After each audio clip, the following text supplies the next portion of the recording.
in this business because we want to be the best at what we're doing. We want to be recognized. We want to have all the eyes on us. It's like any actor wants all those things.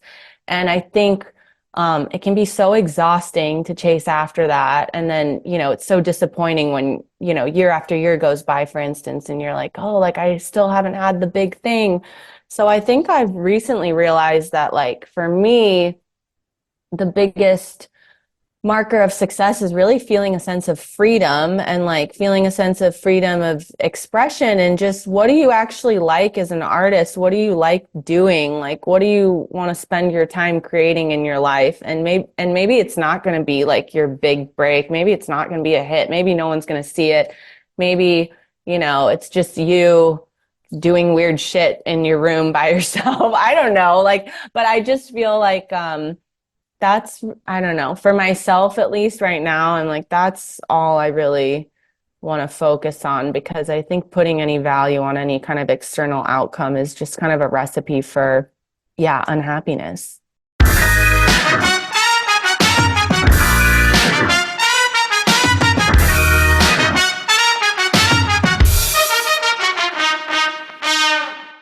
Welcome to the Funny in Failure podcast, a podcast that celebrates failure and shines the light on the emotional side of comedy with yours truly, Michael Kahan.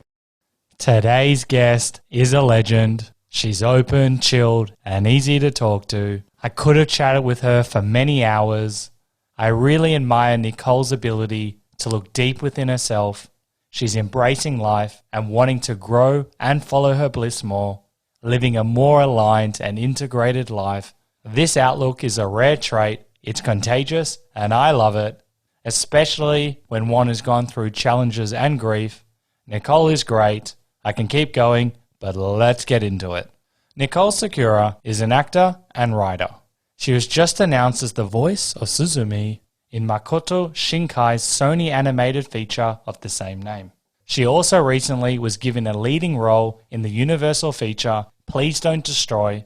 She can currently be seen as one of the leads in the Hulu series Maggie with Rebecca Rittenhouse. Previously, Nichole starred on NBC's SUPERSTORE, where she starred for 6 seasons as Cheyenne.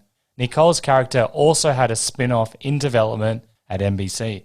Nichole will also voice one of the lead roles in the Disney Channel's upcoming animated series KIFF. Nichole also wrote and starred in the Funny or Die sketch series Nice Girls, about girls who are a little too considerate. Nichole also appeared as a recurring character on the Showtime series Shameless as Amanda. Some of her previous feature credits include Project X, Man Up, and Teenage Cocktail, which premiered at SXSW. So as you can imagine, we dive deep and we cover a lot, and we chat about surfing, wanting to grow, grief, Superstore, fear, leaving social media, improv, the Superstore spin-off, creating your own content, self-acceptance and comparison, creativity and joy, being recast in Project X, plus plenty more. Before we get into this epic chat, in case you aren't aware, the videos are now available on YouTube under Michael Kahan. That's Kahan with a K, unless you're listening to it already. I'll still be posting snippets of these chats on Instagram under Funny and Failure, so check them out if you want to stay in the loop for upcoming episodes, or you want to ask a guest a question. I'd also love it if you would share the podcast or share your takeaways from the chat. It really motivates me, helps the podcast grow, and ensures I can lock in amazing guests like this one. And just as a final reminder, the podcast comes out at 3:30 Melbourne, Australian time, with the full video of the podcast to be released the following day. Okay, cool. Thank you. Let's get into it. We were talking about this off air. I'd love to know about how you found surfing and what it does for your soul. Oh, okay. How did I find surfing? I actually don't remember how I found surfing. It's just always something I wanted to do. I grew up in the Bay Area, near San Francisco, but the East Bay.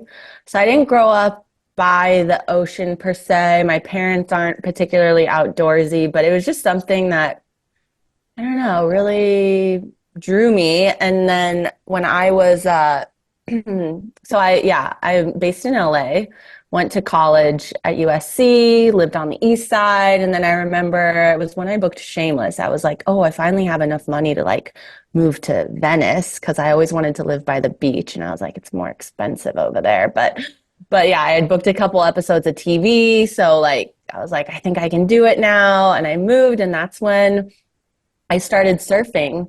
Actually, it was my 25th birthday. I went to Nobu, Malibu with like three of my girlfriends, and we had this waiter, and he was like the most just Malibu surfer man ever. And I was like, are you a surfer? You know, I'd had a couple glasses of wine, and he was like, yeah, I could teach you. So I'm like, okay, great. Oh, wow. And so, yeah, that's how I found my surf instructor. And actually, he and I ended up becoming really good friends. And he was also an actor, and I made a short film, and I put him in there with me. He acted, he pretty much played himself, like this surfer character that my character was in love with. And yeah, Based on real life. so yeah, that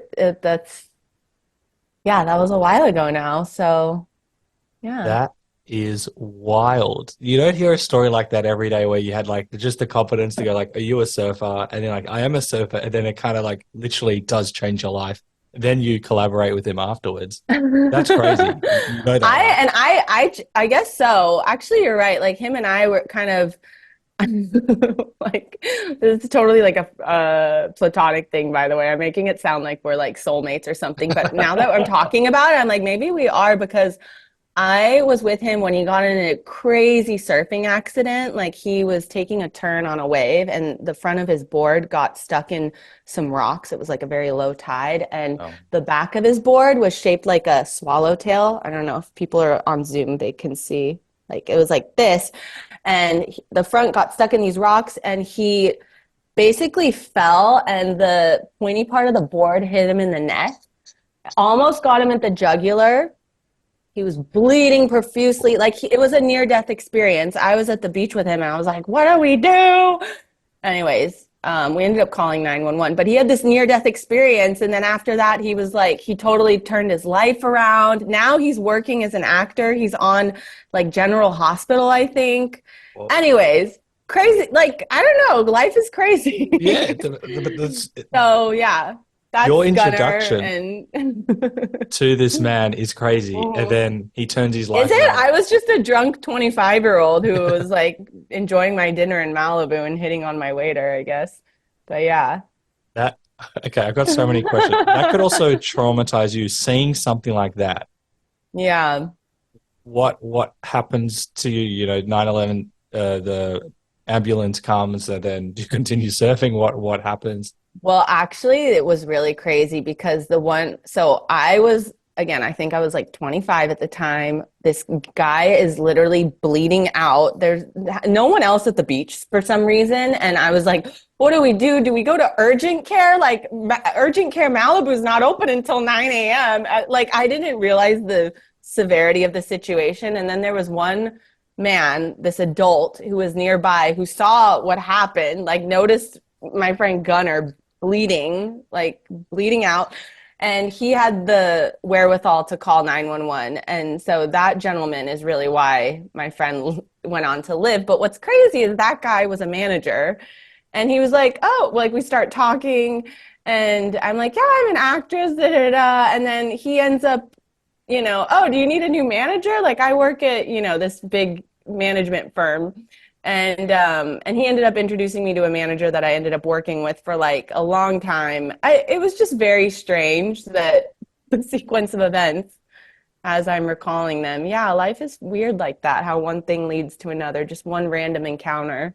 Because you're right, if Gunner wasn't my waiter the night of my 25th birthday, like where would I be now? Would he have gotten in that life-threatening accident? Like, makes you wonder. It's all your fault. No, I'm joking, but I love that mindset that you have. I'm also imagining, like, I just see the world through like sitcoms and TV shows. This man's like bleeding out, and you're like waiting for the ambulance, and this guy's like, so I'm a manager, and you guys are just like networking. He's like, help me. I know it didn't happen.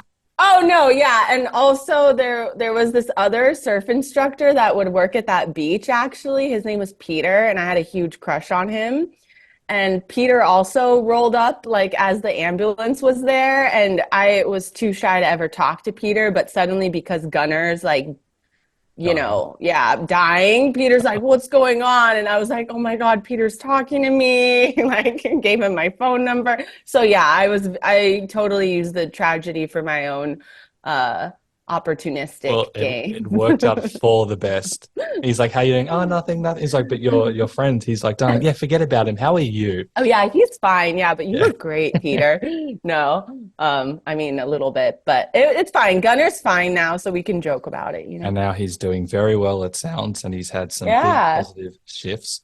It was very Hmm. interesting. I did exchange in France when I was at school, and everyone was so excited that an Aussie was coming. They were let down very quickly because they thought I was going to be like the stereotypical surfer. And like I was I was met with much disappointment and like, "Do you surf?" I'm like, "I clearly don't look like I surf." I'm like, "No, not that many Aussies actually surf." And like, oh. So it took me like a couple of weeks to build back to that fake image of me. Damn. I never That's like recovered. in Matthew McConaughey's book. He talks about how he went to Australia and he had this idea of this big Australian adventure. And then he ended up like living with a house or with these people like in the middle of nowhere. And he was totally miserable. And he was like, "This is not what I thought Australia was going to be." Yes, I don't you know have if you've to read Green Lights, but know, great but book. it actually is on my to read list. Australia, you kind of have to make the most if you want to do like travel all around. But we were also talking Mm. about traveling and that you are quite well traveled. What is the best place that you travel to for work? Or it doesn't have to be work, it can be life, but anything that springs to mind. Well, okay, I guess actually, because I haven't worked outside of LA a whole lot because I was on Superstore that filmed in LA. All the shows I've done have been in LA. Oh, Shameless, nice. Superstore, Maggie. Um, yeah, I did get to go to Montreal. That was really cool. They filmed Ghosts up there, so I did that, which was really, it's kind of like I didn't know what to expect, but it was very just so artistic and amazing food. And then I just recently actually did a Hallmark Christmas movie and they filmed that in Iceland and that was Whoa. really cool. Yeah, because I've always wanted to go to Iceland. So that was actually pretty special. Did you go in summer or winter or I went in winter. Yeah, so this was because we needed the snow for all the Christmas stuff. So we did Iceland and then Finland, but we didn't go anywhere cool in Finland like Helsinki. We were in like the place where Santa originated actually. So that was like a big just kind of like a tourist trap. Like the whole town was just kind of like a sort of a weird Santa Disneyland kind of set. oh Um, really? Did you yeah, it enjoy was a that little aspect? strange. No, I don't know. I was like, this is weird, but but Iceland was cool. I rode a horse in Iceland, and the horses there, Whoa. they have a specific gait that they do. It's called a tolt, and it's something in between a gallop and a trot. And Okay. only the Icelandic horses can do this. That is a very interesting fun fact. Do they know why? Like that seems so bizarre that this It specific horse. Yeah, it's just the breed, I guess, like the way that their body is structured because they're kind of like short and stout, I think. And they're able to move their body in this particular way, which is like it's kind of like being in like a low rider or something. You're like kind of going fast, but it's like smooth, whereas like a gallop is like Yeah. you're like hitting your butt up and down on the saddle. Honestly, I'm not a very experienced horse rider. They did tell me I was kind of a natural, but Oh wow. anyone who anyone who's listening to me talking about these horse gaits is probably like, this girl doesn't know what she's talking about. I don't know anything. You could just make up words. I'll be like, that's so interesting. You're like, Yeah, yeah, they like can like jump and do somersaults. I'm like, that's crazy.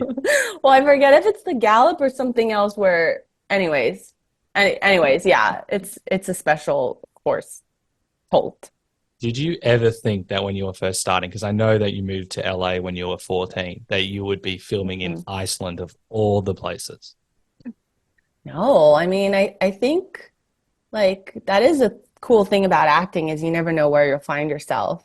And the grass is always greener, because when I was working every day on set on Superstore, I was like, oh, it'd be so cool to like be shooting something that takes me around the world. Like I've been in LA for 6 years, and most of the people on that show had like families, or, you know, they really loved the fact that they could go home at the end of the night and like cook dinner and like have this stability. And I mean, I was the youngest in that cast. So I think for me, I was like, I want to go live my life. But obviously now I'm like, oh, those are the best jobs, or where you get to be home and have a routine and like, you know, having shot on location. Like it's really fun in its own way. And it's also like you're working, it's not a total vacation. So yeah, there's cool aspects to both. It's a good perspective because you may have not been able to appreciate it, you know, without having Superstore, then going to Iceland where it's freezing. I'm sure it's a great time, even though you're stuck in this tourist trap and it's freezing. Would have been a great experience. Hopefully it wasn't too long and the result turned out well. But it's nice Iceland was amazing. Yeah.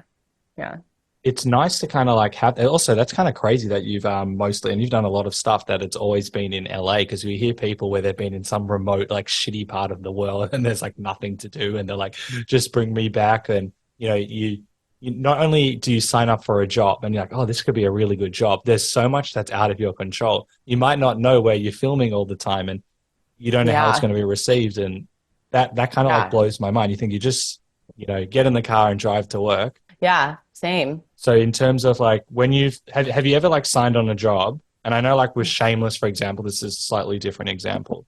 You know, you thought the role was one thing and then it evolved. But have you ever had a job where you get something and then you're told, okay, you're not actually this character, you have to be something else, and you might need to travel different distances or go somewhere else? Does that ever happen? Or you know when you're signing up what you're pretty much signing up for?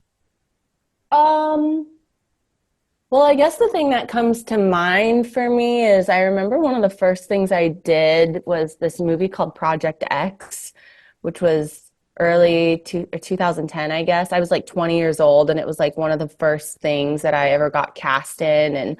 And that was an interesting process because I remember, like, you know, you read all these iterations of the script when you're doing a feature film.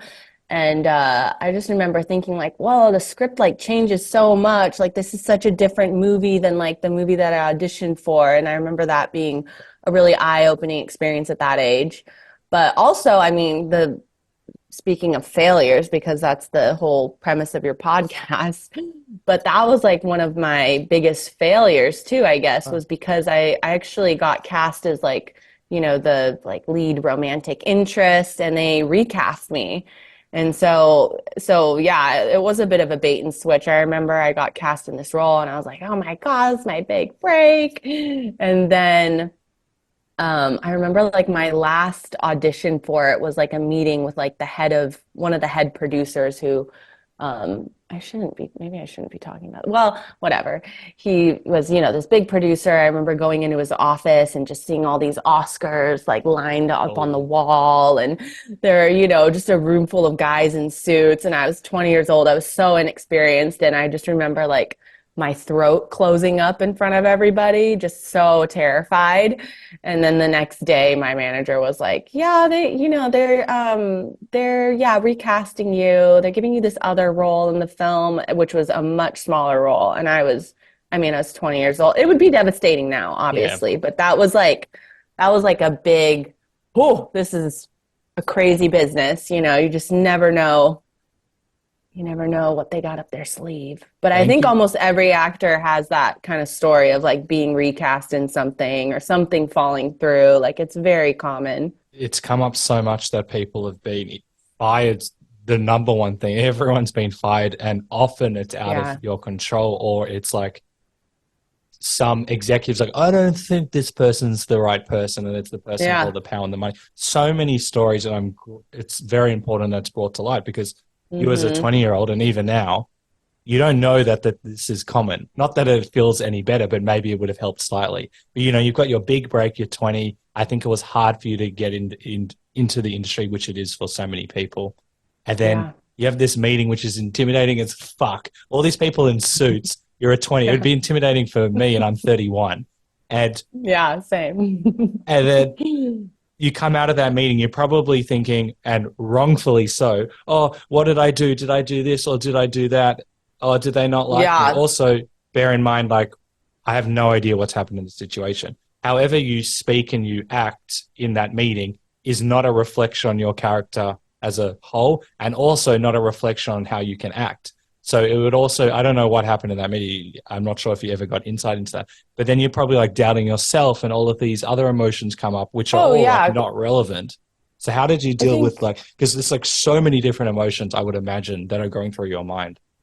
Yeah, I mean, that was so long ago. It's hard to remember. But yeah, I think it definitely like set up this thing of I've always been really shy, which is what drew me to acting, was because it was hard for me to express myself as a kid. So acting was always kind of this way where I could feel all these feelings and be kind of crazy and loud and goofy and like have this kind of container to do all that stuff in.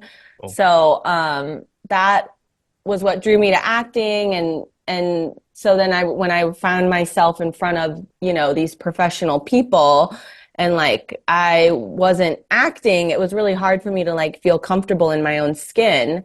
And in that way, that experience was a big lesson because I realized like, oh shit, I have to learn how to get more comfortable in my own skin. Like this is going to be a really hard career for me if I don't learn how to do that because yeah, it's about more than just showing up on camera. Like you are going to be dealing with people all the time and, new people all the time. And so I think, yeah, it did set up this thing in my head of like, oh, like how do I be myself and like reconcile the fact that I do feel shy sometimes and like also just, also you get more comfortable with yourself as you grow older too. But I think yeah, exactly what you're speaking to. When you're younger, it's really easy to take these experiences and internalize them and like make it, some like deficiency that you have. But they're really just, opportunities to learn from um and yeah, you move on.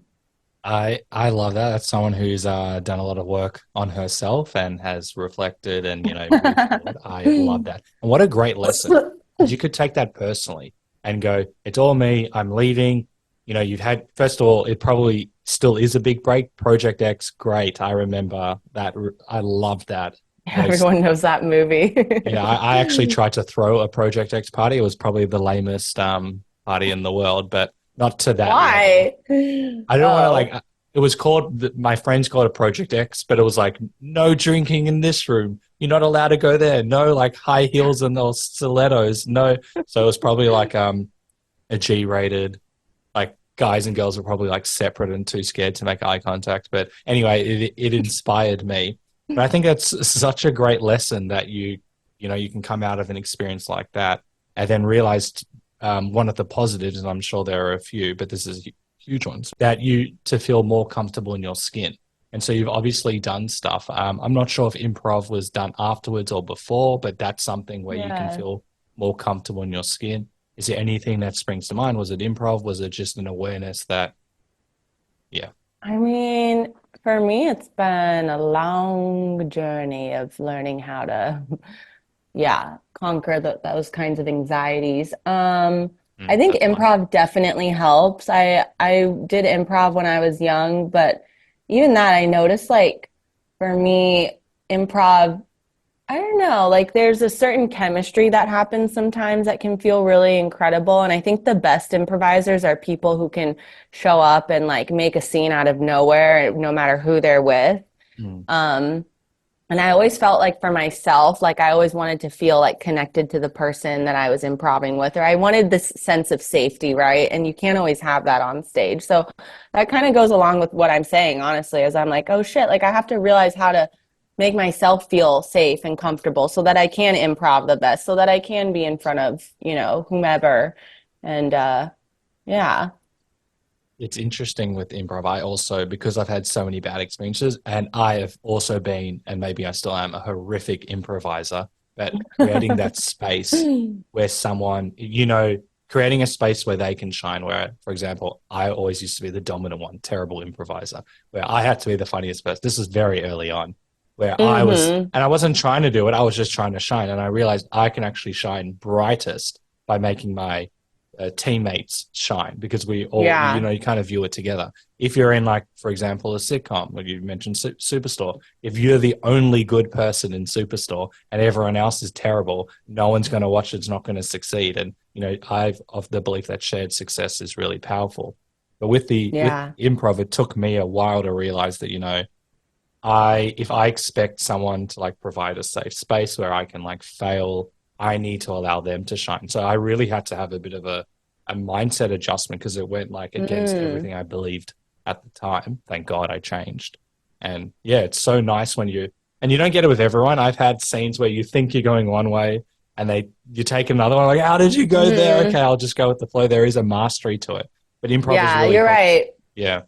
I think there is this fine balance between like, yeah, like what you're saying, like listening, letting the other person affect you, and also because I always feel like I have these weird, wacky ideas that I want to do on stage, and sometimes it's like, well, that's not going to work the best for the scene, Nichole. So like, you gotta participate, you gotta work with what's going on, and yeah, it's a great metaphor for relationships. Ooh. I'm also gonna use that one. I also heard this Okay. story because you've done UCB and Groundlings, and you don't need to name which one was which if you don't want to. But one of them, Okay. you felt that they didn't allow you to shine playing all of these characters, and so you went Wait, to where did you hear this? is it correct? I don't know. I'm curious where you heard that. I've listened and read everything I can find on the internet. I haven't asked any of your peers about Oh this my one. goodness. What? No, I haven't. I haven't asked You any. haven't what? You I haven't haven't asked asked what? any of your friends or peers about or anything. Oh, oh. No, I haven't. I haven't gone to like Wow. your parents and be like, "What is like? Who is this? Doesn't matter. Tell me No, everything no, about no. you." I'm just curious. I'm like, I feel like I've never spoken about my experiences at either of those schools, but so I have. Is that what you're saying? I could be wrong because you get things mixed up, but I'm pretty sure it was an article like over 10 years ago about your experience with Groundlings Oh. and UCB and how it was just kind of like a one line where you would like to play kind of more wacky characters, and one of them wanted to kind of make you more you. Oh. Sorry, not more you, Oh but play yes. you. Well, Yeah. I think yeah, that is the difference between those two schools, right? Is Groundlings is very much like play a character, and UCB feels a little bit more like um yeah, like almost like doing stand up as improv. It's very game oriented, right? So it's like very structured. They're just two different schools, Styles, yeah. two different ways of doing things. But I mean, they're both great places to, learn that skill and improve as a performer and really refine your skills. The teachers are pretty amazing, I think, at both those places. Yeah. It's very interesting. I went to probably the biggest improv school in Melbourne. Fantastic, great teachers, great people, great lessons. But I just wasn't Hmm. meshing. And I thought that there was something really wrong with me. And there probably still was, but I didn't feel that I could shine in my best way. So I just kind of Mm. thought when I did this, I realized it's not the case now, that I just wasn't good.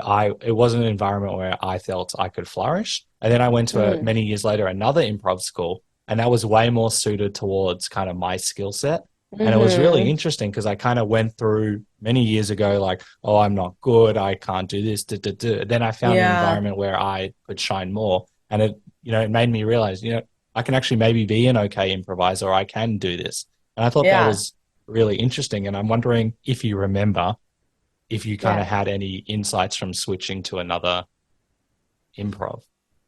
Oh yeah, I mean, I loved doing things the Groundlings way. I mean, yeah, I love playing characters and, that's kind of really what interests me is as an actor is like what motivates people and just how different we can be as individuals and what's weird for one person is totally normal for another and just yeah, people are fascinating. So I did really love Groundlings, but I mean, yeah, to be honest, like I got cut from the program, which at the time, like that was absolutely devastating, because that was before I started really working. I was like right out of college and I hadn't booked anything really as an actor. Oh, I did Project X, right? But then after that, it was like, well, like, what do I do now? And yeah, I always loved improv. I loved characters. I was like, Groundlings, this is the perfect fit for me. And I made it to a certain level. And then, yeah, I just remember getting cut feeling really devastating because I was like, wait, I thought this was like my path. Like if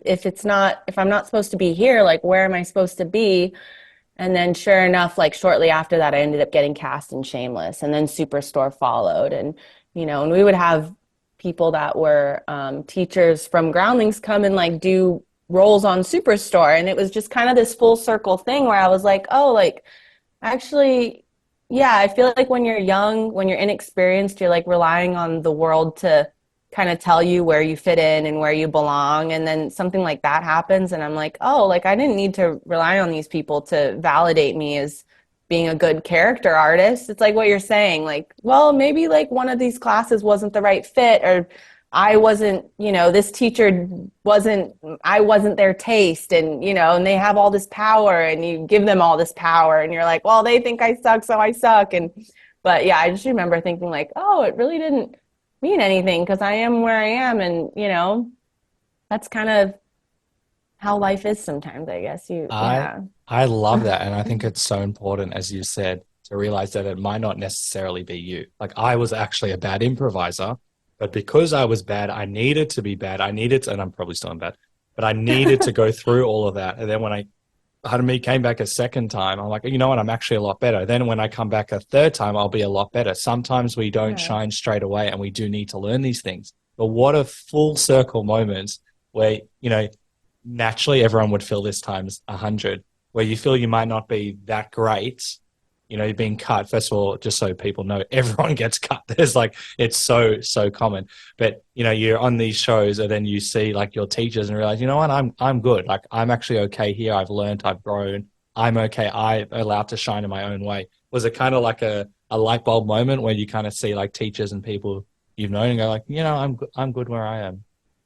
Yeah, I think like just the nature of acting classes in general, it's like who is anyone to say that they're an expert in something that is, I don't know, it's an art. It's like acting is, yeah, it's so subjective. And certainly there are people that you can watch on stage improvise and you're like, holy shit, like that person is just incredible at what they do. But I don't know, sometimes it's like, yeah, you're not always going to be the best at everything. And I don't know. It's like you're not going to, just like you won't fit every role. Like life is just this weird dance and you can't try to control any of it. It's just a lot of it's random, just like that surfing story with my instructor and like, so yeah, I think that there's great freedom in just sort of letting go of results. And I think that also really messes you up. Like I remember being in those classes when I was in my early 20s and feeling like my whole career was riding on,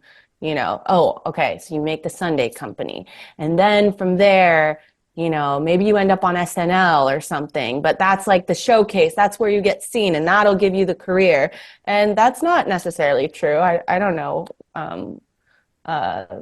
That's necessarily like the golden ticket to success. So Agreed. yeah, you just got to like do things because you like them and not because you like want a certain outcome, I think is kind of what I've learned, because that also like messes with your mind when you're in class and you're like, I got to pass this level. I've got to be funny today. And then you're not, because you're just so in your head about getting it right. And it's just, yeah. I felt exactly the same, especially with improv, but it's so interesting and it's important that, we hear more of these where we think, oh, one person went the SNL route and then their success went this way. First of all, it's only like 15 people, maybe like every few years. Everyone's got a unique path towards success. We've had so many people, actually talking about improvisers, I don't remember fully off the top of my head. I had one of the guys on, Colin Mockery from Whose Line Is It Anyway? He was rejected a few times from Whose Line Is It Anyway? I think he only got in or really started in his 30s or his 40s. Actually, I think it was his 40s. And now he's one of the big time improvisers. I love stories like that. Worked with this lady, Wendy McClendon Lovey. Anyway, and she only hit it. I think she got Bridesmaids in her 30s. And that was like one of her big, anyway, it's so, everyone thinks like there's one path. I used to be an accountant. I knew how to get to the top was. It was like levels. There's a ladder, but numbers, with acting, creativity, there's no such thing. How one succeeds, you can maybe get early success in your 20s or your teens, which is extremely rare. You can do it in your late 20s, 30s, 40s, but everyone has a unique path. And by you like realizing, oh, okay, this specific improv journey might not be necessarily the only way I can succeed. And, I know you're reflecting back on it now and realizing, you get Shameless and then Superstore and how you realize you're actually okay. isn't that so nice? Like, I almost wish we could go back and tell ourselves when you were younger, it's okay that you weren't what they wanted in improv. Your journey is going to go another direction. It's going to look a lot better than probably you thought.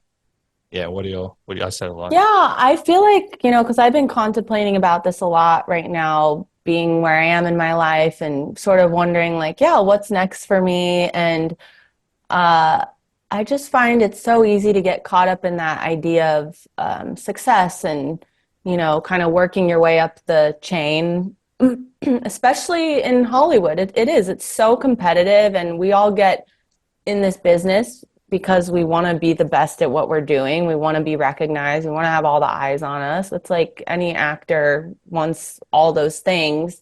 And I think it can be so exhausting to chase after that. And then, it's so disappointing when, year after year goes by, for instance, and you're like, oh, like I still haven't had the big thing. So I think I've recently realized that, like, for me, the biggest marker of success is really feeling a sense of freedom, and like feeling a sense of freedom of expression, and just what do you actually like as an artist? What do you like doing? Like, what do you want to spend your time creating in your life? And maybe it's not going to be like your big break. Maybe it's not going to be a hit. Maybe no one's going to see it. Maybe, it's just you like doing weird shit in your room by yourself. I don't know. Like, but I just feel like that's, I don't know, for myself at least right now, I'm like, that's all I really want to focus on, because I think putting any value on any kind of external outcome is just kind of a recipe for, unhappiness. Oh, okay. I love this. We can speak about this for ages. Changing Yeah. that view of success, because, almost everyone, including me, you think success, as you said, is get this role, build up, you're a movie star, then you win an Oscar, and then that's success. But, you've talked about the internal success, about how you feel, and other variables as well. Mm-hmm. You wouldn't have thought that way early on, because no one does. Isn't that a bit more freeing? Because as you said, there's so much you can't control. Even you being recast, which is, would have been so hurtful, but, you still get Project X, and I assume it helped. But how nice is it and freeing to know that, your view of success, and I'm sure there's more to it, has like changed, and it's more an internal thing. It's more that you can control, and not, 100 people watching a TV show or a movie or whatever. That doesn't necessarily make you successful. To me, that's really rewarding, because I used to feel I haven't got my screenplays out, I haven't gotten 5 seasons, I haven't done this, or I don't have 10 million people listening to the podcast. And then it became all about the externals. But what I can control is, how do I feel? How do I prepare?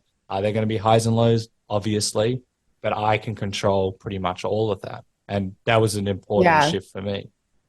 I've also heard this thing about like, because you, as a creator or something, I write, and you spend so much time writing stuff. And I just think about all the scripts that never get made, and all the pilots that never get seen, all these projects that people work on. And it's like, God, we're doing all this work for nothing. Like, that seems so messed up, or like just depressing. But I think I heard this recently. I forget who said it, but the reward is that in doing those things, you are becoming this different person, basically. Like, it's in the doing that's the reward. It's not the product. I guess it's that cliche of like, it's the journey, it's not the destination, but it is in like showing up every day and just, working from that place of expression versus results that you kind of, I don't know, evolve into maybe a better version of yourself than you were before. 100%. Two of my screenplays spring to mind. Obviously, I still believe that they're going to get out there, but if I look back at what I learned, not only about the world, because, you explore yourself through different characters. I've had to do research on like different worlds. The learnings that I've gotten out of it, just as like a bare minimum, have been astronomical. What I've learned about myself, how does maybe a character similar to me, how am I responding? It is like almost like therapy on drugs. And then you get to create different dynamics. I feel like you heal. It's not like the intention, but it's kind of a byproduct. And you learn so much. You get to learn, oh, I'm not that good at this, or I'm good at this. There's just like, and I don't do this. I love people that journal, because The power of writing down the words is so powerful. And just looking back at what I've been able to create, am I upset that they haven't been made yet? Yes. But you couldn't pay me all the money in the world to not to take away from that experience. I've learned so much, and I think it's so cool. Yeah, and I think, I don't know, I think about, I think it's important to think about like death, like we do have a finite amount of time, and it's like, well, you wrote the scripts, like you've been doing as much as you can for yourself. So at the end of your life, maybe you're not going to have regrets about, oh, if only I had like tried to write that screenplay idea I had. Like I hear that that's a big thing for a lot of people, is that they regret the things that they didn't do. And I don't want to have any regrets. Yeah, okay. This is one of the many topics I'm obsessed with. I had a lady, I'm just looking at the book now. I had this best-selling author, Bronnie Ware, on the podcast, and her book was The Top Regrets of the Dying. And she would interview people that were of sound mind that they're in palliative care. They knew they were going to die, and it was all about regrets. And so many people had regrets on their deathbed, and that really haunted them. And what a horrible feeling, but what a lesson that we can learn from these people. So it's such a young age to be like, I don't want any regrets. I think that's really powerful, because there's always like little things we don't want to do because we're scared or fear comes up. Pardon me. But it sounds like you don't operate that way. You kind of like give it your all. Tell me you're superhuman. I think I recognize that I do have a lot of fear in me. Which we all do. And to get really personal, my mom passed away last year. And so I think when anyone that you're really close to, when you see death, it makes you think about your own life. It makes you more introspective. And I think, I just don't want to be living my life by my fears. And sometimes they're so ingrained in us that they're even hard to like recognize, I think. But that's not a good place to stay. So I think it's important to, actually, that is one thing I say. I don't always do it, but I'm like, I need to do one thing that scares me every day. And whether that's like talking to someone that I don't want to talk to, or sending an email that I'm afraid to send, or going surfing, even though, the conditions are a little big. I mean, I try to not make it something that might put me in physical danger so much, but just that notion of like, just get a little bit out of your comfort zone every day, because it's like any other muscle that you exercise, that just gets easier to do, I think, when you are trying to push yourself to do that. Yes. Brilliant. Thank you for bringing that up. It's sort of on this, what I've done with me and my partner. And we're optimistic people, but this has actually changed our perspective on the world, and it's very similar. We say 3 things we're grateful for every day. So you've given examples where things may have not gone to plan, for example, improv, but then it actually has gone in probably a much nicer plan in that you've been able to achieve all these different things. So we will say, what are we grateful for? If a bad, I know it sounds really lame, but it actually changes one's mindset. What are we grateful for that's happened in the day? And I'm not saying from like some religious sense, and that's okay. People do that. I have no judgment whatsoever. But when you see like, even if you had like a negative experience or someone's argued at you, I actually learned that I need to be more in my power. I realized I cower, or I'm grateful that I have a roof over my head. And these are just small examples. There's a much, much larger range. It actually what is on for us is to see the world very differently, and how things are potentially a learning experience, or yes, something didn't go well, but there was actually positives to come from it. And we are since doing this, way more, I wouldn't say optimistic. We're just like, okay, like things don't really hit us or hurt us as much. So with the fear thing, which is so important, I'm gonna do that as well. It's building a muscle. It's a habit, because if you come from fear all the time, which I do and everyone else does, you're actually saying, okay, I see you fear, but I'm not going to let you impact me. I'm going to walk through that door. I think that's so cool. Where did that come from? Was it That's just, I don't know, being in therapy and realizing like the changes you want to make in your life. Oh, what's holding me back? Oh, I'm afraid. And I think that's very common. Like we avoid things that we don't want to do. And, but actually like I'm into a lot of like self-development stuff, particularly like in Wow, the last few years. I love it. No, this is my language. Yeah, and do you know David Goggins? He's like Yeah. this crazy I was like, you former, yeah, motherfucker, you Navy gotta SEAL. run. You gotta, Yes. yeah. Yeah, like did like Navy SEAL training with like a broken leg or something crazy like that. I mean, he's absolutely insane, but he was on the Huberman podcast and they were talking about how there's this like because that guy is he's just mental, right? It's like, how is this person doing all this stuff? Like, is there something about him that's physically superior? He claims that that's not the case. He's just like, it's willpower. And then Huberman was like, oh yeah, there's actually this part of the brain, this specific part of the brain that they scanned his brain, and David Goggins has an enlarged area of this brain, and that area of the brain is what controls willpower. And he's become so practiced at doing things that he doesn't want to do, that this part of his brain that controls willpower is just huge. So he has the ability to say, I don't want to swim 50 miles, but well, I'm going to do it because he's just very developed in that area of his mind. And so in that way, it's like, oh, it's very practical. Like any of us can get better at. So that's kind of how I view the fear thing. I'm like, if you just do something enough, then your mind gets trained to do it. And yeah, I love simple. that. I feel like with someone like him, although that area, and I this is not going to be scientific at all, but I Yeah. feel like he would have learned to activate it because I think he used to be quite overweight at one stage, Yes. I think he comes from like an abusive background. Like he's overcome a lot of stuff. and he's obviously taught himself. I think this is scientifically correct, but I know that like Hmm. through my meditations and stuff, I can activate certain areas of the brain, and there's a certain level that I call genius state. It's not called that. It's like the state in between sleep and being Oh, like awake. alpha waves or Something something. like Yeah. that. Yeah. Yeah. Everyone Google it. I'm just calling it my made up names. It's not that type of podcast, everyone. But anyway, when I'm able to not fall asleep, that's where I get my inverted commas genius ideas. And that's how I'm able to Oh. write a lot of my screenplays. And you just see the world through a different state. And that's a very finite moment. If you can get there, you have to like go through meditation, or you can get it through sleep. But David's been able to, activate other areas of his brain, but that becomes practice. With my meditation, it's taken a long time, and I don't get there so much. It's So really interesting. you try to get to that meditative state, and then you kind of like think about your creative projects and you sort of I let don't them try and unfurl. think; it just comes. Oh, If I that's think, very I cool. block it. Sometimes I do. I'm like, I need this If I force anything, it won't happen. But just what springs to mind. I've been doing this for Yes. a while. Sometimes I'm like, okay, I can see the whole screenplay in my head. I kind of like receive it in terms of I don't get like the dialogue, but I can see the kind of what's going to happen in the screenplay. And I know that might sound a bit Hmm. crazy.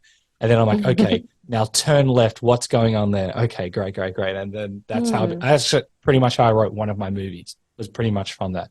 Then I come in and bring in the dialogue. But that's not an easy thing. But anyway, the reason I That's say that cool. is that's me trying for a while putting in as you said, like muscle memory. And then there's Yeah. millions of people who can do it at a much higher level to me. And David, he's most likely built up, just by doing a little bit, or probably not a little bit for him, but doing something every day. So going back to you with the fear thing, your relationship Yeah. with fear, I assume, has changed massively. If not, you're aware of it and you're still able to move forward. Everyone on this planet is blocked by fear. And most of us, including this guy, we don't even know about it. But you've got that kind of relationship where you're like, fear, where are you? What are we going to do? How are we going to play today? That's Yeah. very fascinating. What made you mentioned in the last few years specifically, you've gone into like self help, and I love this stuff. Was there anything in Yeah. particular, or you just thought this was time for you? Well, I think most people are drawn to that thing, stuff, self-help, any of it when, like life gets a little hard and you're like struggling and you're like, well, I need to figure my shit out. But yeah, for me, I mean, it was when my mom got sick, and that was kind of the catalyst for a lot of change in my life, a lot of changing in terms of like the relationships that I was, inviting into my life, and just my view of the world. And so, yeah, it became a very introspective time for me. And certainly it wasn't like a linear path. Never Like is. there was a lot of messy moments in there. Is looking back now, and this is going to continue for a while. Obviously, extremely stressful situation that I haven't gone through, but it's always like, especially I remember when I was first going through, like, for me, radical like self-development, and I was very Mm. introspective, and I was kind of like speaking a different language to people, and I couldn't quite communicate at that time, that we're talking many years ago. And I was trying to say something and people were receiving another way, and I'm going through a lot and I didn't quite know how to, manage it. And so it's like chaos. And then you feel you're progressing, and then you have like weird interact. There's so much that goes on. Now I can look Yeah. back and be like, no, I was just like a baby, and maybe I still am a baby. And I was going, trying to rediscover stuff within myself, and not to be Yeah. so hard. Yeah, I wonder if you kind of had those awarenesses, because, when you're starting anything new and it's like a new language or whatever, a new discovery, it's going to be generally very messy. Well, yeah, there's that metaphor of the caterpillar turning into the butterfly, obviously. I love And it. when the caterpillar goes into its little cocoon, it actually like completely dissolves.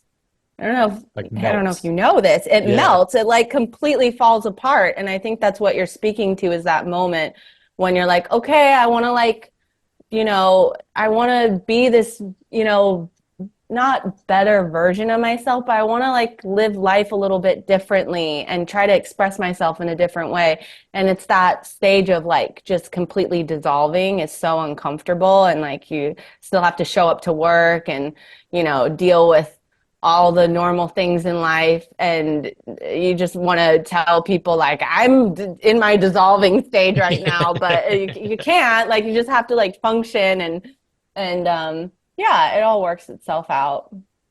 What did you notice? Sorry, And that this was is, vague. say Yeah. that again. Oh no, I was like, was that too vague? But No, no, no, that's no. just what it feels like, I think. Yeah. Yes, and it's probably every day there's new language to describe to that moment as well. Um, Hmm. what springs to mind? Like, what have you kind of noticed since going through this about yourself, where you feel a bit more empowered to live a better life, if anything springs to mind? Oh, what springs? I think it's just about self-acceptance. I think that like, I don't know. I wonder if it's women especially, I want to say, but maybe it's not. I just feel like we have all these ideals that we want to live up to, and a lot of it's like pushed in our faces through social media. And actually I left Instagram like, I yeah, saw. after my mom passed away, and that's just been some people reach out to me, they're like, are you okay? And I'm like, yeah, I'm better than I have ever been, I think, because um I don't know, it just becomes such a time suck. We all know the cons of social media, but I think that for me, I just don't want to I just would rather live my life not worrying so much or thinking about what other people are doing. And like I think for me that was a big thing, is always like comparing yourself to people around you and what's everyone else doing. And so that honestly has been a huge thing for me, is like turning inward, like what's going on with Nichole today, because I'm really good at reading people. I'm really good at like fixing other people's problems. I love to play therapist. I think if I wasn't an actor, I would probably be a really great therapist, because I just love hearing about people's lives, and I want to give advice all the time, whatever. But yeah, so turning inward and like, just letting go of social media and getting into reading books more, and watching movies that I like and writing things that I find interesting have kind of all been part of that. Okay. I love this. This is amazing. You're living life more on your terms, especially with, Yes, thank you. That's it. Yeah.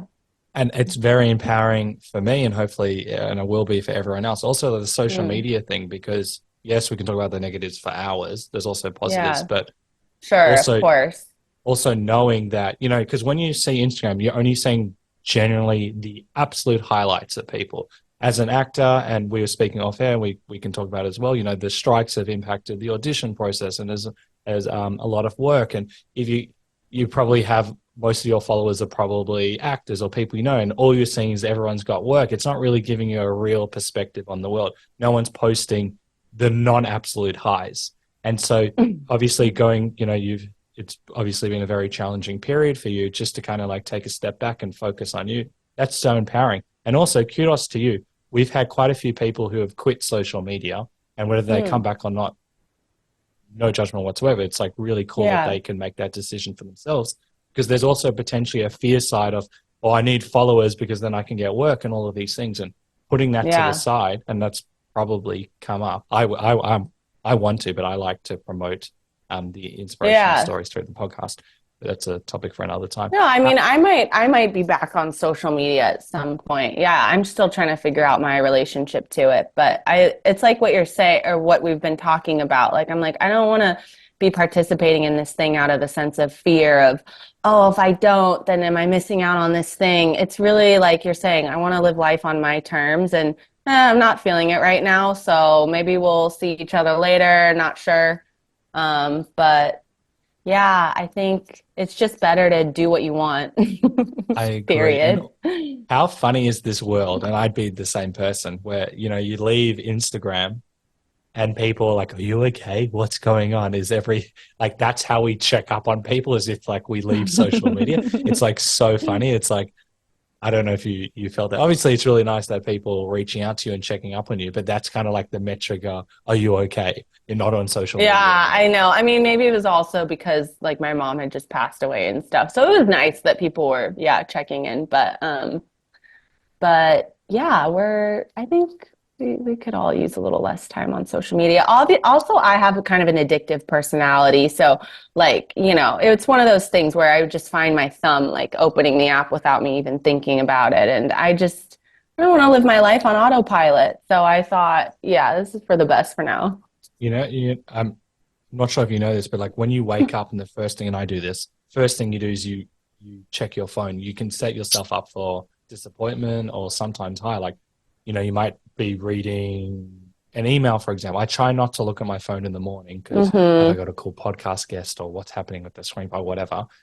You're literally programming your day. So I try and start, and I don't recommend this for everyone, but I start my day with meditation. Because if I look at social media, I'm already like programming my day of like all this stuff that's not even like real, and it can really impact you. And so trying to, and I don't always succeed, using social media for my own, I'm in charge of when I use it. Not I go to bed, I have to do 2 hours of scrolling, or when I wake up, because it does program you and see the world in a light. Yeah. Yeah, right. It's using us instead of you using it. That's when it gets scary. I'm very impressed. I want you to talk more about this. I know we've spoken about the passing of your mother, but to still do all of these things, I've seen with many people, and there's zero judgment. Everyone has to go through grief in their own way. Or people can become very bitter, and obviously you go through 10 million emotions, and it probably comes up almost every day, or if not every day. But deciding to want to live, which sounds like a better life for you, that's really awesome. That's really empowering. Because not everyone knows how to, and you're given quite a few tools. And I think that's so exciting that you look into these things and go, you know what, like you talked about fear, or how can I live life on my terms, and all of these things. I think that's so awesome. Is it just, I want to hear more about it. What springs to mind? It's very empowering to me. What? Where to start? Sorry, I don't know. What's the I was question? just rambling. I'm just saying, like, living that life and not, becoming, and I excuse my poor wording, like being a victim or just going into your shell, being potentially self-destructive. All of these things happen, obviously, but just choosing to, actually put one foot forward and live what sounds like a better life, or a happier life, or a life more fulfilling, whatever the right word is for you. I think that's really awesome. Not letting these experiences like destroy you. Yeah, well, I think like even you saying like a better life, I'm like, well, honestly, like my life has always been really great. Like I'm very lucky. I'm so lucky to have worked as an actor the way that I have, and I live by the beach. Like there's just so many things that I'm so grateful for. And so I almost feel like, seeking a better life. I'm like, what does that even mean? But I think maybe it is that yeah, I think it's easy when you live in LA and like your whole identity is wrapped up in acting or your success. And even all of the great things, then kind of it's hard to recognize them and like be so grateful for them because you do get stuck in this mindset of like, I need the thing outside of me to make me feel good. You know, I need the success, I need the followers, I need the agent, I need the like whatever it is. So I think that that's what, yeah, made me kind of like, wait a second, like I should be so happy right now. And then again, when you, someone close to you dies, and it just makes you reevaluate how you're living. So, you know, it just made me think about, yeah, I want to live a life that feels like it's in integrity with who I am and like what my values are. So, yeah. Was that vague? I'm not sure. No. Personal integrity is Okay. my like love. I love We learning love it. that word. I love Love it. that word. Love I, I it. I put out like if you're going to work with me, like screenplays or other stuff, like integrity. This is a value for me. This is Yeah, important. Like, and I know you it's might not work important. with it, but it's like the most important thing for me. But Yeah. even like prior, like I want to give you more credit. You've obviously been doing stuff along the way because yes, and I really like your gratitude outlook. And yes, you've been able to work a lot. But there's also been moments like all actors where you haven't had as much work. We've mentioned the strikes. Your resume is Mm, brilliant. If you look at it on paper, very few people have been able to achieve that. But that doesn't mean there's not highs and lows. yeah. Project X, I think afterwards it took you 2 years to find a bit of work, and there were moments where there was no work. And you look at someone with your resume and you're like, huh, but there's way more times when you haven't been working because that's the kind of the nature of the game. And so I feel like you've always had this kind of like resilient or forward moving mindset, like Thank you. well younger. I feel like you know me without us having talked before this I'm reading your aura. conversation. Yeah. Are you an aura reader? Is that No, but I actually think someone taught me that you can see. Anyway, that's a topic for another time. let's get into it. No, are you really like because I feel like you're very intuitive about people. I think I am intuitive about people and I can read Okay. people. I also do a lot of research, so I get to know, but I feel like when you have Mm, a good connection and, takes two to tango being open, you can like kind of look into someone's soul. And one of my yoga teachers, she says that she can, if she looks at someone's eyes long enough, she knows all about someone. And I genuinely believe that you can achieve all. I wow. can see you scanning me. What are you picking? I'm trying to see into your eyes. I'm like, I want to know everything. No, I don't know. I'll write a memoir. That's cool. I would like to, yeah, have those abilities. I You're think writing a memoir? no, I'm not. I don't know. Oh. No. I mean, you might want to think about Interesting. But it. yeah, but going like for there's obviously you like acting and there's a part that you get to explore within yourself. But I want to hear a bit more hmm about this resilience. You moved when you were 14. Even I think at college you were auditioning outside of college and you weren't getting Yes. much, I think, work within the college Yes. system. Yeah, So I was in the BFA program, which is like the conservatory acting program, and I think I'm very impatient because looking back, I think it's like the second semester of your sophomore year, or it's at least you're by your junior year, you're like guaranteed to be in a play. And I remember being a sophomore and or sorry, I was a freshman and I was auditioning for all the plays and I wasn't getting cast. And I was like, this is, this is crazy. Like, yeah, why won't they put me in a play? So it might have been a little bit of impatience, but then I think eventually I went to the school counselor and I figured out that I could graduate in 3 years instead of staying an extra year. And I thought, why wouldn't I just do that? Like, yeah, I just always knew because I loved movies growing up. Like I always just loved film and TV. But I just knew that I always wanted to work. Came to LA to be like a film and TV actor, not a theater actor. Not that I wouldn't love to do theater now. I would love to do theater. But yeah, I was always a bit ambitious, I guess, for better or for worse. And so I think, yeah, freshman year, I was like, they're not casting me and I can graduate early. So I'll just get out of the BFA program. And I switched to the BA. And that's what I did. But yeah, I it love that. was. You're obviously a very intuitive person as well, but also like diving in this respect, there's not always a lot of work, or you think you might get a role, or I don't know if this happened to you, you're in a pilot, it doesn't go ahead, or you think this Mhm. role is going to be like 5 weeks, but it's 2 weeks. or nothing happens, strikes, all of these things. There's obviously something within you, because you could quit 100 times. You could do something else. You can go back to college and study psychology. You could go back. There's obviously something that's kept you like grounded and motivated to move forward despite all the lows and the rejections. Do you know what that is? Or is it just like a passion for, I want to live a life that's fulfilling for me? Is there words, or is it just who you are? Um, hmm. I don't know. I'm curious how other people have answered that question, like what you find normally amongst actors. I think for me, it's almost, I don't know. I really can't imagine myself doing anything else at this point. Like I've always just loved playing characters and, you know, making little movies when I was growing up. And it's just something that I've always wanted to do. And so I think if I gave up and I threw in the towel, but when, you know, something didn't go my way, then I would always have that sense of like regret, like on my deathbed, right? Like, oh, maybe if I had just stuck it out a few more years in Hollywood, I would have, you know, done the thing that I wanted to do or whatever. But now I'm like, I'm in it. I'm like living this life of being an actor and like getting to go on auditions and writing things and, you know, getting to be an actor. So it's great. I've been able to do that, and I'm glad that I didn't give up. I am as well. And it's really interesting going back to the fear side, like all these fears, like money, work, have I worked my last job, all of these common things. Yet despite all of that, you still go kind of with your bliss. I think that's really cool. This is also why I love actors and people in the creative fields, is because, as we said, it's not a linear ladder. You could have, you can be like, I had a few people, not from the main cast of Seinfeld, but they were really big reoccurring.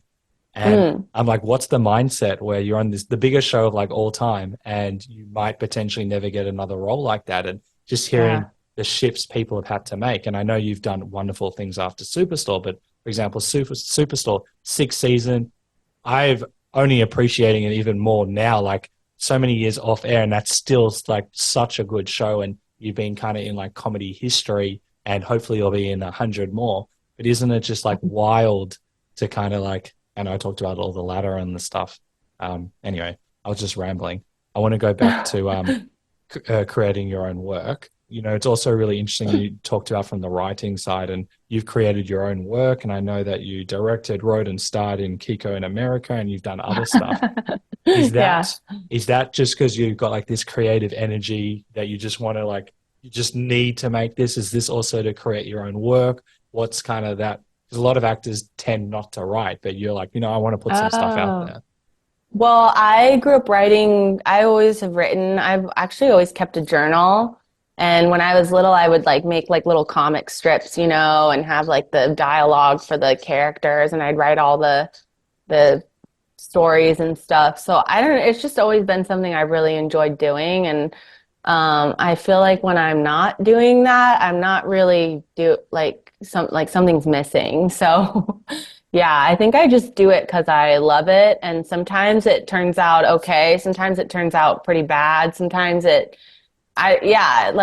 just interesting. You make things, and it's all about the process of making it. Like you got to be like divorced from the thing, which for me, someone who I think I'm very critical of myself. So it's hard for me to sometimes just, you know, not think about, oh, I really want this to be so good, because that just really gets in the way of like doing it. So yeah.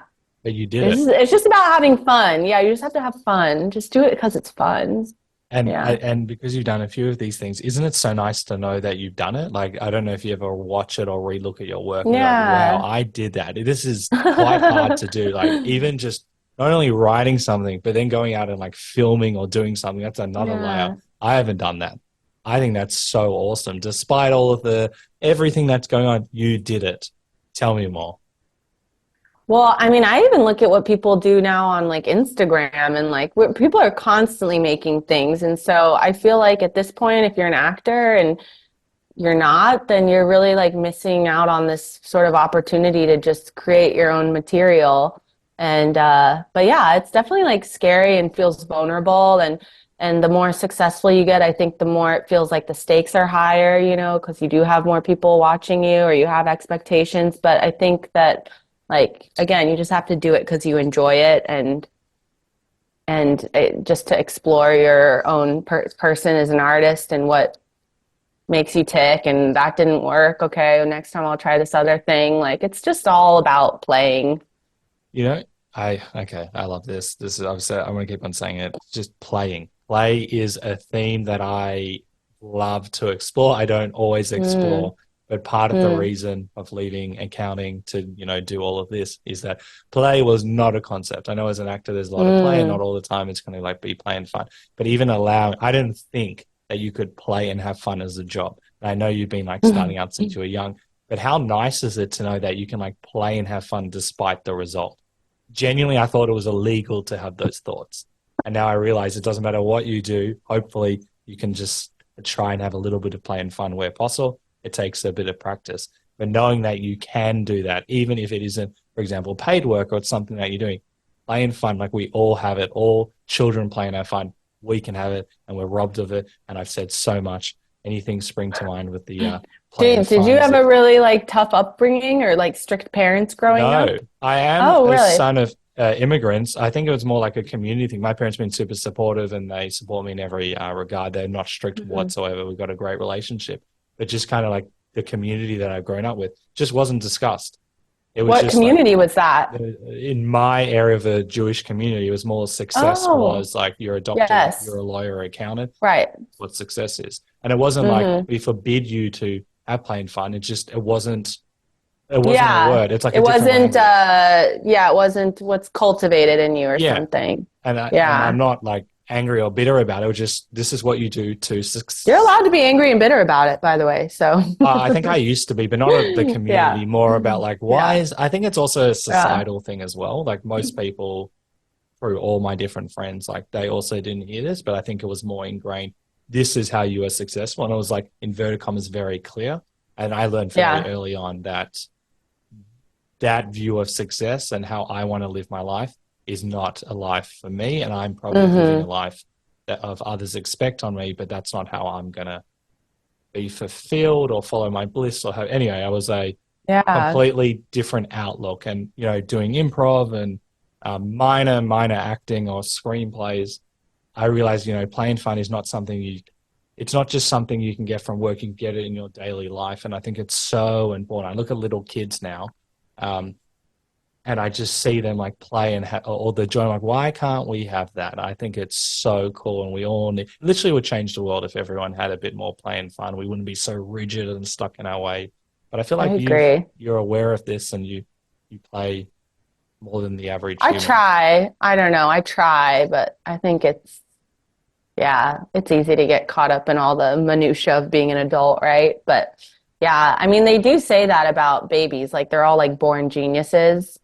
And then But it then we kind of like dumb them gets down. beat out of us because of what you're saying. It's like, oh, you got to be an accountant or a lawyer or da da da da. I don't know. So because I think everyone's like creative, like everyone has a creative side to them. I'm Definitely. pretty sure. Like I haven't actually, that's not true. I have hung out with like engineers and stuff. My brother's an engineer and he has like a creative streak in him. So I think it's even engineering, I'm sure you have to be really creative, actually. Like, that's probably a creative outlet in and of itself. But, anyways, yeah, there's so many ways to express creativity. I Um, agree. I think we all have it. It just comes up in different ways, and we've had so many great mhm. examples. Um, are you aware of like kind of like flow state? I'm sure when you've been performing, there are just moments where you just feel, I don't know Yeah. can you explain that moment? Because I like whether it's improv or basketball, where you're just in this state where it just feels like bliss. The words are coming out, you're acting, you kind of all the judgment is gone to the Yeah. side. Have you had those moments? Oh, certainly. Yeah. I have those moments acting. I have those moments writing. I have those moments surfing. Like, I think, yeah, you can have those moments. You can have those moments in a conversation. I think it's just about kind of losing this sense of yourself and being totally focused on what you're doing and like that, being so present in what you're doing Hmm. is probably what I think flow state is. Yeah. And how I didn't know it existed. So, in the last like 10 years, when I've gone through those moments, Really? oh, I don't know if I was particularly like shut off or I never thought about it, or maybe I hadn't, didn't realize it. But let's just say like Yeah. 10, Maybe you were doing it and you didn't realize yeah, it. Is that what you're saying? yeah, Okay. yeah, I think so. I haven't actually thought much about it. But now, like when it does happen, after it's like, that was cool. Look what we're capable of. And it's like, Yeah. that's just a tiny percent of what humans are capable of. I look at it like, wow, what Yeah. else? And I feel like Hmm. you would be able to access it particularly well when you're, put all that stuff to the side. Yeah, definitely. I mean, that's why I left social media. I was like, I need that focus from a flow state. Oh, so is that like also a factor, or you kind of Well, realize? I think it all kind of goes hand in hand, right? Like we only have like so much energy in our brain, and if certain part of the pie is getting used over here, then it's not available for other stuff. So kind of, yeah. I like that. Concentrating the energy. I'll ask one question before we do a rapid fire segment, and we've kind of been alluding to this. How have you been able to deal with kind of the rejection along the way? Because for every, I don't know, 20, 30, 40, 50 roles, auditions, you might not get a role. Sometimes you're in a show, as you said, and it might change. Or even shows that don't go ahead. I know that there was a potential spin-off with Johnny Pemberton. It was that's on right. the show, and there would have been a lot of hype. How do you kind of deal with that? Just I was gonna say I used to smoke a lot of weed. That was definitely part of that process. How do you deal with it? Honestly, I think I've gotten pretty good at taking it in stride. Obviously, there are moments where, I mean, it's like anything disappointing. It's like you get in a car accident, a bump of, what is it? I got in a small, tiny car accident the other day, and it was so annoying, and you're like, oh my, God, car's got to be in the freaking shop now, and I have to deal with insurance. I got rear-ended. I was so annoyed. I was like, I didn't even do anything, but I guess, yeah, then you're like, oh, but could have been worse, and I'm alive. There's so much more to be grateful for. So I think it just gets easier when you're like, okay, I just accept that I'm going to feel annoyed or disappointed about it for a little bit, and then you move on. That's very cool. I don't want to like harp on. That's a great example you gave, by the way. Because when I was doing a lot of research for you, like hundreds of articles, there's new Superstore spin-off, and you're probably, I don't know, like how aware you are at the time or people speaking to you. I literally don't know. I briefly spoke to Johnny about it, but there's like so much going on and it's out of your control. You don't even know if it's just a news outlet kind of creating or spinning a story. I'm sure you've got like more insight. There's just a lot of like attention, and you're like, oh, I can maybe get this show or well, it's a compliment just to even be considered in that way. Like that's how I don't really take it as a loss, because I'm like, oh, that's cool that they actually thought that him and they wanted us to potentially be in a show. I mean, it's flattering, I think. But again, like I just try to take everything with a grain of sand, because like we've said, everything is so up and down. And so like, yeah, like you're saying, I had no control over that. It's not like we did it and then I showed up drunk to set and forgot all my lines, and that's like what screwed it up. I don't know. Like, yeah, if I didn't do anything to mess it up, then I'm not going to spend time feeling bad about it. I love that. We've had so many examples, and the learnings afterwards have been crazy, where, people think they're going to get another season of a show, and they bought a house and they bought the car. And then I've done that too. Oh, you have? Well, actually, because I remember after season 1 of Superstore, I was living in this little studio apartment, and I was like, oh, I'm finally get like a 1-bedroom apartment for myself. And I was so excited. And I took a lease out on this place that was, I mean, it was a bad financial decision. It was like kind of an expensive apartment, but I was like, I want this network show. Like, and then our episode order got cut our first season. And I was like, oh my God, how am I going to pay the rent to this place? But then again, it all worked out. Like there was a moment there where I was a little worried, but things work themselves out within reason, I suppose. I guess there are people that make really bad financial decisions. Well, you learn from I'm getting. you sound like you you're gotta learning. like learn. I think there's a little bit of leeway maybe that the universe gives you, and then you have to like really be careful. The universe is like, you're an idiot, but we'll forgive you this time. Yeah, we'll let it slide this time. Yeah, like don't worry, bro, we got you. Amazing. What we're gonna do now is a rapid fire segment. So the first thing that springs to mind, but please take your time to think about it. You don't need to feel rushed, and I'm not going to comment on them, because then I'll just keep on derailing. Okay. Ready to rumble. Let's do it. What are you most proud of? Oh my God. What most proud of, period? This was in the list of questions. I thought about it and now I've forgotten. I think I'm most proud of my sense of curiosity and my desire to, uh, yeah, continue to evolve. I try to be pretty open-minded about things in general. What's been your special ingredient to work all these years? My special ingredient. Leaning into what makes me me. Like, I think there's this thing that actors can really get caught up in doing, and I catch myself doing it too. But when you get an audition, for instance, and you're like, I really want to fit the role, it's kind of like when you go on a date and you're like, I really want this person to like me. Like, how should I dress so that this casting director will see me as the thing? Like, that is important to a degree, but I also think it's important to be like, well, what's my take on this? Like, what is it about me that is interesting in this, character? So I think that that's always a good way to go. Agreed, and it's a life thing as well. Yeah. Biggest pet peeve. Oh gosh. Like people that do like road rage stuff. Although I love the show Beef, like that, I love that show. So in that context, I appreciate road rage. But in real life, when people get really upset as they're driving their cars and they just drive erratically and they put everyone else in danger, that just drives me nuts.